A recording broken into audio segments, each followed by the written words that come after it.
CRT, Ciência e Conhecimento.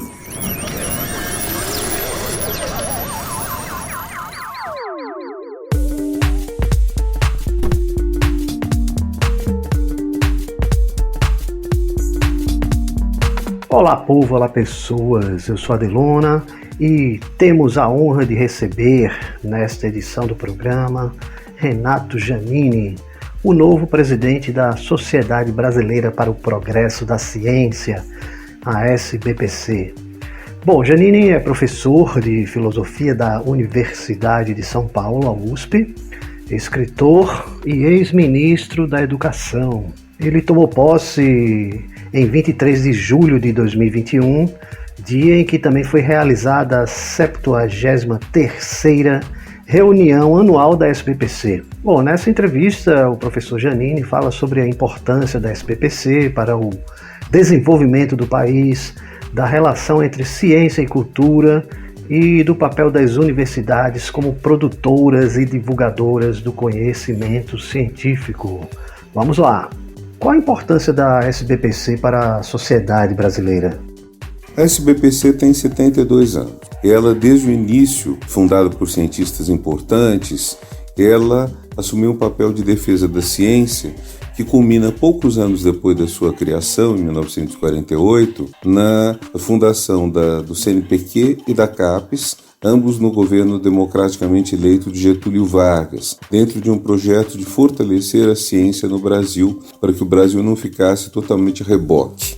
Vou dar um exemplo que não tem relação direta com a SBPC, mas que é muito interessante. Por essa época, mais ou menos, foi fundado o ITA, o Instituto Tecnológico da Aeronáutica, que é uma das melhores escolas de engenharia no Brasil. E o ITA foi criado tendo vários professores norte-americanos no começo, tanto que a curiosidade é que as reuniões da congregação nos primeiros anos eram feitas em inglês. Então veja a importância que houve em você ter uma sociedade para o progresso da ciência brasileira e que então foi substituindo essa presença importante de bons cientistas estrangeiros que fizeram muito para o Brasil e alguns dos quais inclusive se tornaram brasileiros. Uma das grandes cientistas brasileiras, cujo centenário de nascimento vamos comemorar em 2024, é Joanna Dobereiner, que nasceu no que hoje é a República Tcheca e que foi capaz de descobrir como você pode fixar o nitrogênio no solo, economizando para o Brasil bilhões de reais ou de dólares mesmo por ano, ao longo de vários anos, porque em vez de comprar nitrogênio para colocar no solo, ela soube fazer uma fixação dele no solo. Então a SBPC, com cientistas que vieram de fora, mas também com muitos cientistas brasileiros, foi capaz de fazer parte de um círculo virtuoso, junto com CAPES, CNPq, FAPESP e outras fundações de amparo à pesquisa, FINEP, que é também federal, como o CNPq e CAPES, no sentido de melhorar a produção científica brasileira. Nos anos 70, a SBPC passou a ter uma participação ativa também de profissionais de humanas, o que também levou à sua inflexão, da sua participação, já naquela época, na luta contra a ditadura, conduzida tanto por cientistas de humanas quanto por cientistas de exatas e biológicas.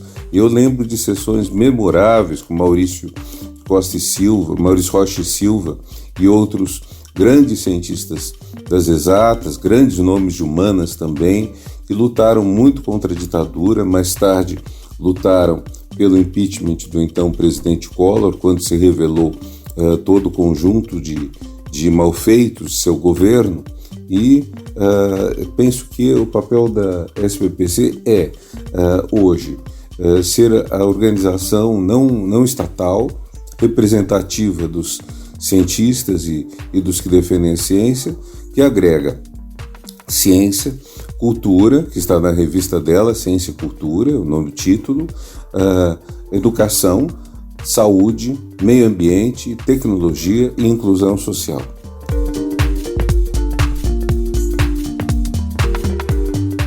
Quais suas principais propostas para a gestão à frente da SBPC? Penso que temos que pensar em duas etapas.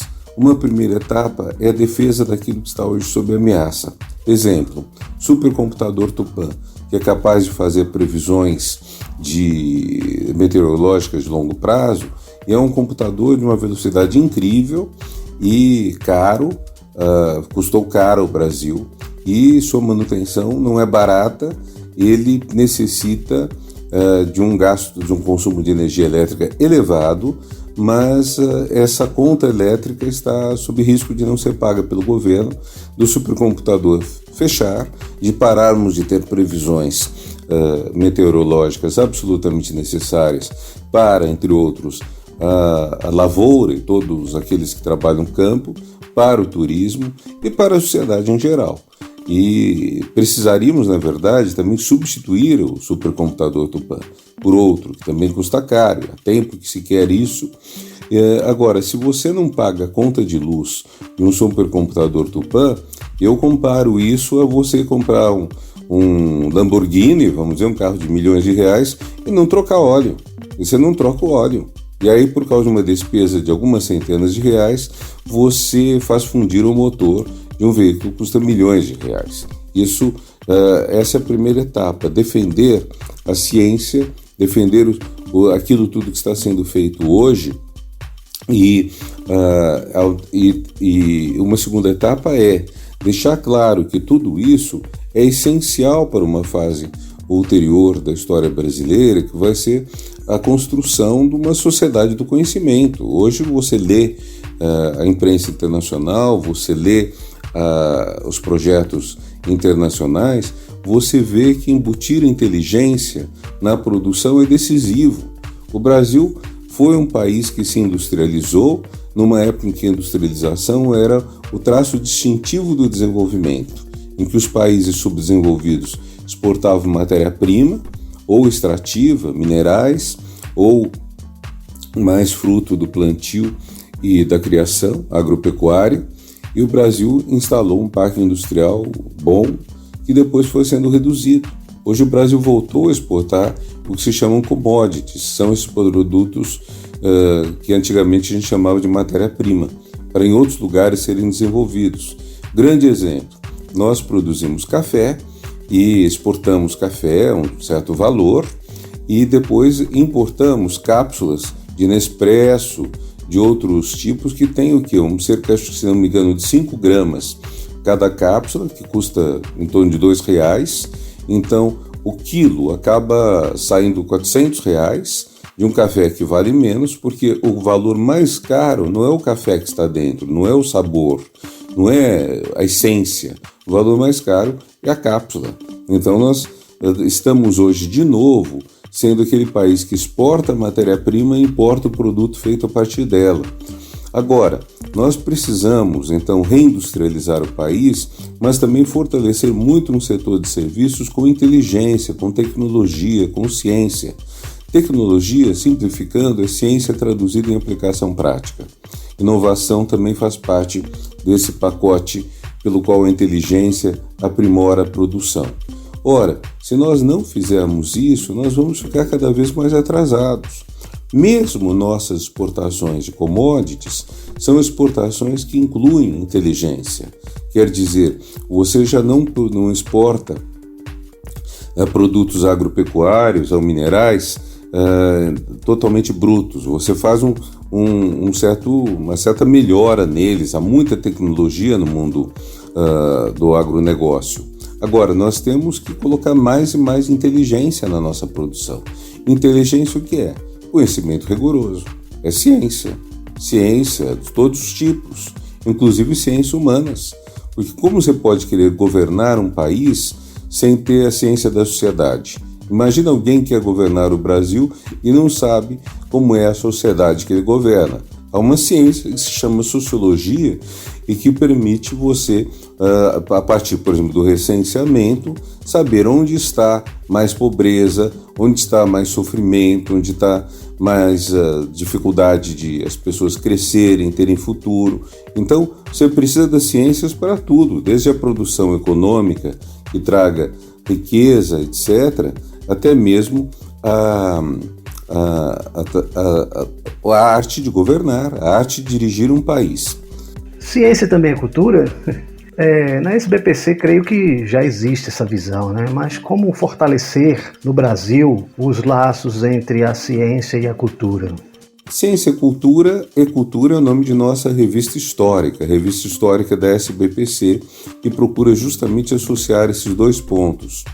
Agora, eu diria que a cultura é fundamental para a educação. Nessa entrevista eu só mencionei educação, mas é claro que você não pode ter ciência sem educação, sem formar pessoas constantemente para serem educadas, conhecerem o que é importante, treinarem novas competências.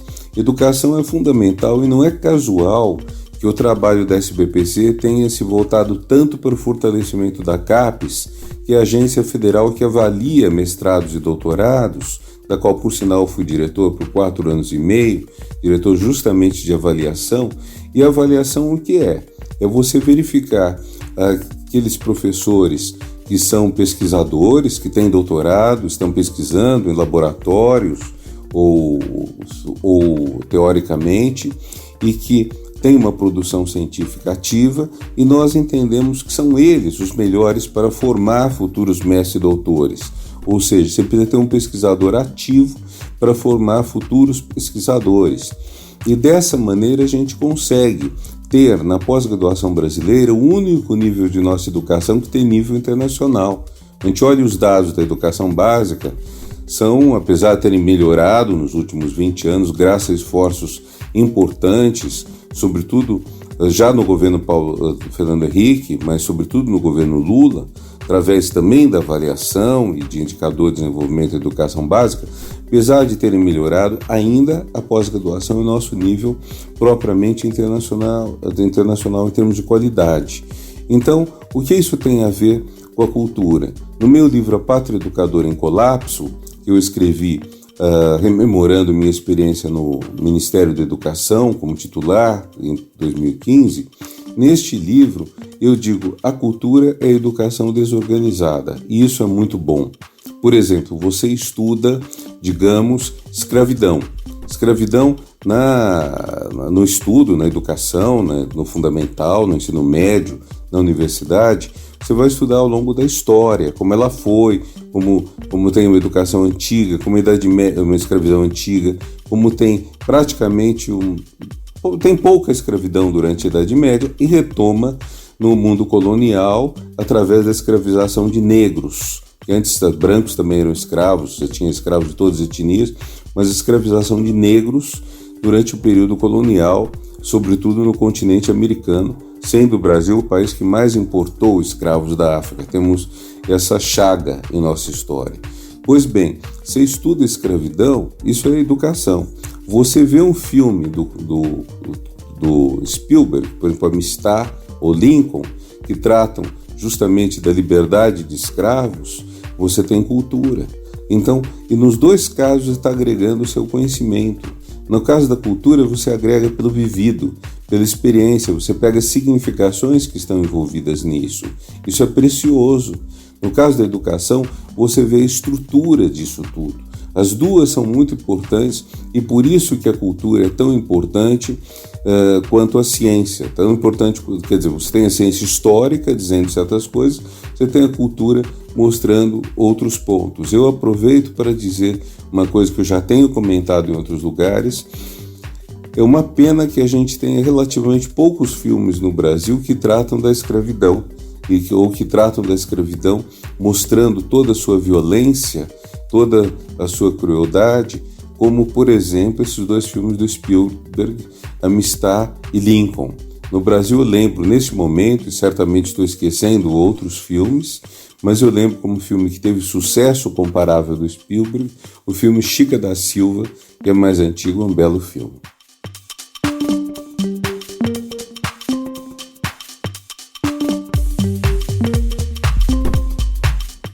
Como o senhor vê o papel das universidades, né, como vetores de divulgação científica? Como facilitar a vida de acadêmicos, né, que gostariam de também atuar como divulgadores científicos?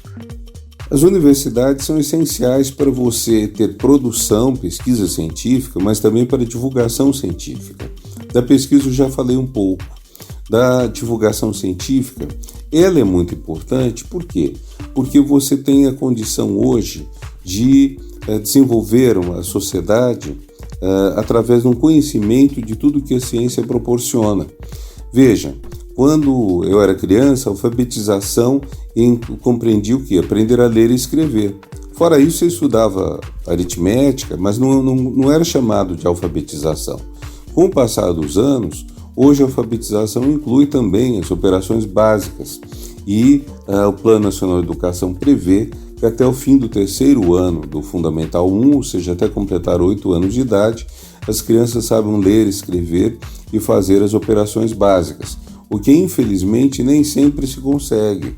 Quer dizer, nós temos hoje uma taxa de não completude da alfabetização até o final do 3º ano nas escolas públicas, que é de mais de 50% no caso da aritmética, é melhor no caso da leitura, é intermediária no caso da escrita, mas no caso da aritmética é mais, é mais difícil você conseguir esse resultado positivo. Pois bem, a divulgação científica deveria estar ligada à ideia de que toda a sociedade tem uma alfabetização não apenas da leitura, da escrita e da matemática, mas da ciência.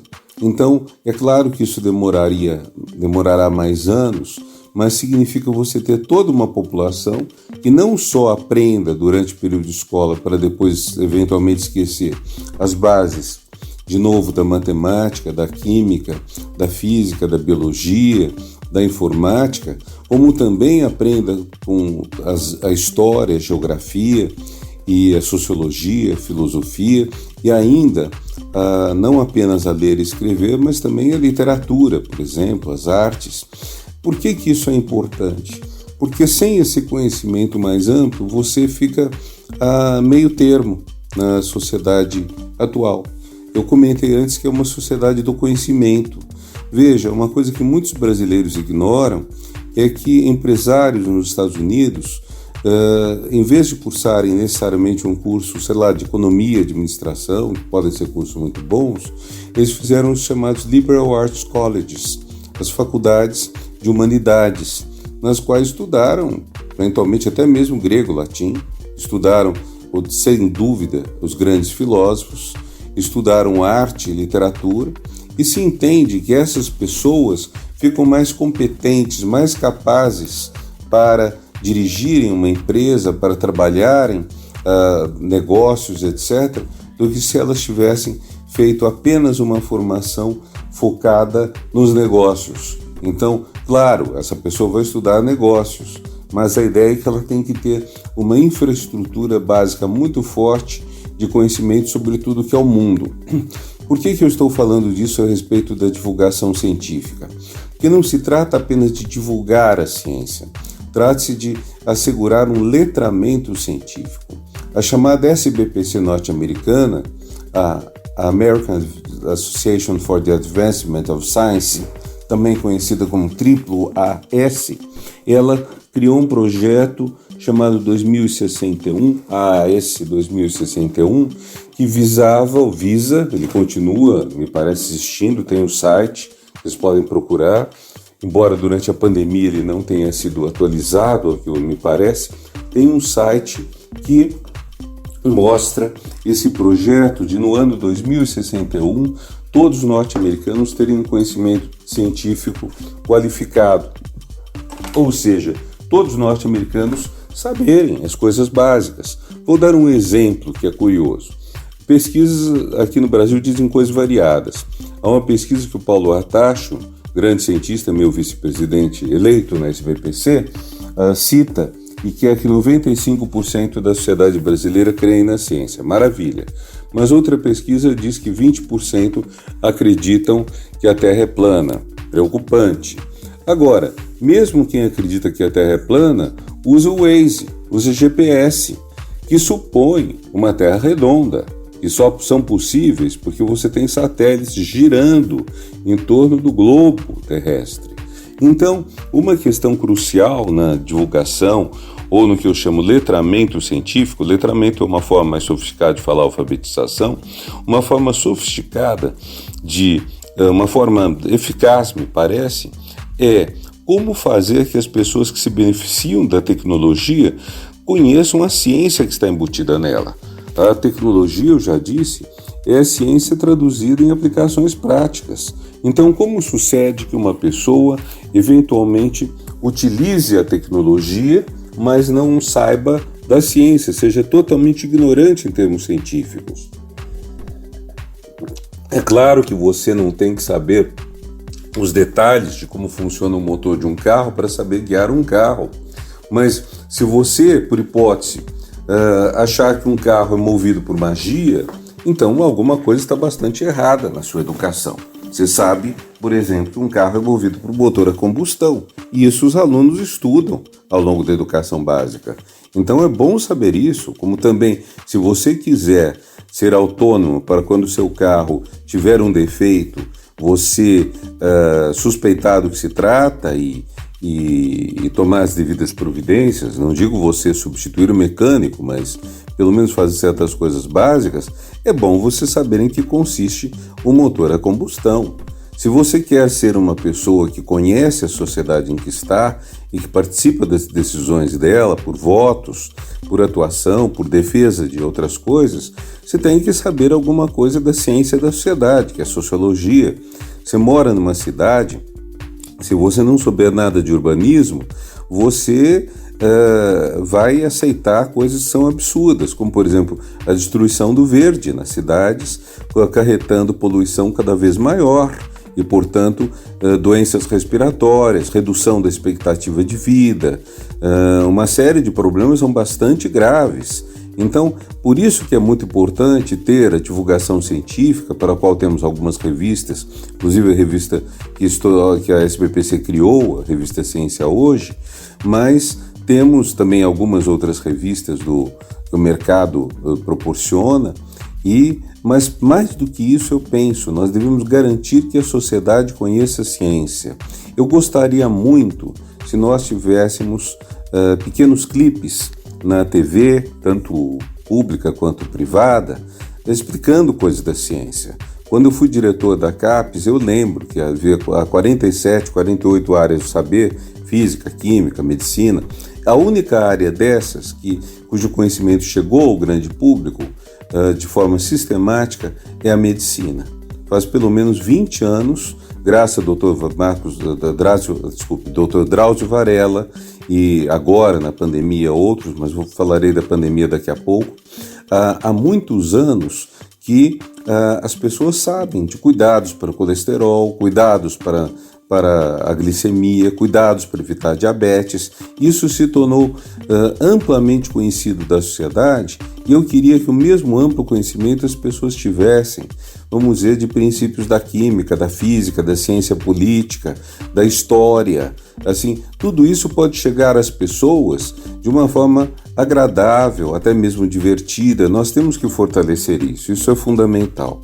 Com a eclosão da pandemia da Covid-19, a ciência ganhou um relevante destaque na mídia, né? O que fazer para que o interesse se mantenha em um bom nível, né, quando a gente superar essa fase aí da pandemia?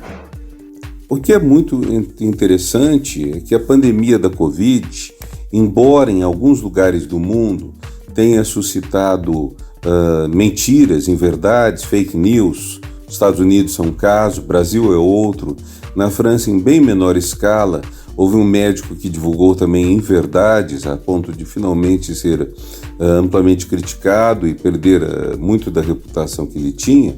Apesar de haver divulgação de inverdades que fizeram a doença se alastrar e cobraram um custo em vidas bem maior do que seria natural, apesar disto, a sociedade se interessou muito pela contribuição dos médicos. No Brasil nós temos, por exemplo, 2 amigos meus, a doutora Margarete Dalcomo, que foi eleita Mulher do Ano passado, o doutor Paulo Saldiva, que tem um papel importantíssimo na discussão pública brasileira, bem como a Natália Pasternak, Átila Yamarino, e tem divulgado muito a ciência e contribuído bastante para as pessoas entenderem essa questão tão difícil que é quais serão as causas, mas sobretudo quais os cuidados a tomar perante a pandemia. E nós temos outra coisa que é muito importante, o fato de que as vacinas, uma dúzia de vacinas, aparentemente todas elas eficazes, apenas com dúvida sobre o grau de eficácia, uma dúzia de vacinas em apenas um ano foram colocadas no mercado, e um mercado que é composto de agentes públicos, são quem compra essas vacinas e estão vacinando a população do mundo. Esperamos que o Brasil consiga vacinar toda a população até o final do ano, não apenas os adultos, precisamos vacinar adolescentes e crianças, à medida que tenhamos segurança da aplicação neles. Então, esse avanço da ciência é uma coisa sem nenhum precedente. Basta ver um resultado disto. A gripe espanhola matou 50 a 100 milhões de pessoas um século atrás, 3 a 5% da população. Se tivéssemos conhecido o mesmo número de mortes com essa doença no mesmo prazo, teriam morrido 300 a 400 milhões de habitantes da Terra na população atual. Morreram 4 milhões, morrerão mais, é uma lástima, é deplorável, mas é menos, é muito menos, é 1% do que morreu com a gripe espanhola, percentualmente falando. Então, o avanço da ciência tem que ser entendido como importante, a SBPC vai lutar muito por isso, para que isso melhore, para que o Brasil realmente volte a figurar entre os países que atuam, que constroem sua economia, inclusive, com base na ciência. Isso é decisivo, não há progresso sem ciência hoje no mundo. Muitíssimo obrigado ao professor Renato Giannini pela entrevista, que tenha muito sucesso aí à frente da SBPC. Esse programa tem edição de Pedro Santos e apoio cultural do Estúdio Bacamarte, com a apresentação deste que vos fala, Adeluna. Visite nosso site www.interd.net.br e mande seus comentários e sugestões para o e-mail interdcontato@gmail.com.